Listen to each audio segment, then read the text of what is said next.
ఏమండి మంచినీళ్ళు తీసుకోండి. ఏమైందండి అలా ఉన్నారు? అసలు వ్యాపారంలో ఏమవుతుందో అర్థం కావట్లేదు లక్ష్మి. టిఫిన్స్ అన్ని బాగానే సేల్ అవుతున్నాయి, డబ్బులు కనిపించట్లేదు. క్యాషియర్ మనోడే, అసలు ఎక్కడ తప్పు జరుగుతుందో తెలియట్లేదు నాకు.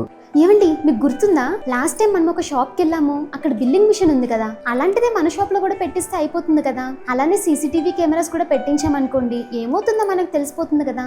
అలా ముందే బిల్ చేసి టిఫిన్ తీసుకోవాలంటే వచ్చిన జనాలు ఆగుతారా? అసలు వాళ్ళని ఆపలేము, అది అయ్యే పని కాదులే. ఒకసారి ట్రై చేసి చూద్దామండి. నాకు ఎందుకు తప్పకుండా వర్కౌట్ అవుతుంది అనిపిస్తుంది. ఏం తెలుసు నీకు అసలు? అసలు వ్యాపారం దగ్గర ఎలా ఉంటుందో నీకు తెలుసా? వచ్చిన వాళ్ళు ఎలా ఉంటారో తెలుసు నీకు? అసలు ఇంట్లో కూర్చొని వంటలు చేయడం అనుకుంటున్నావు నువ్వు? వెళ్ళి పని చూసుకో.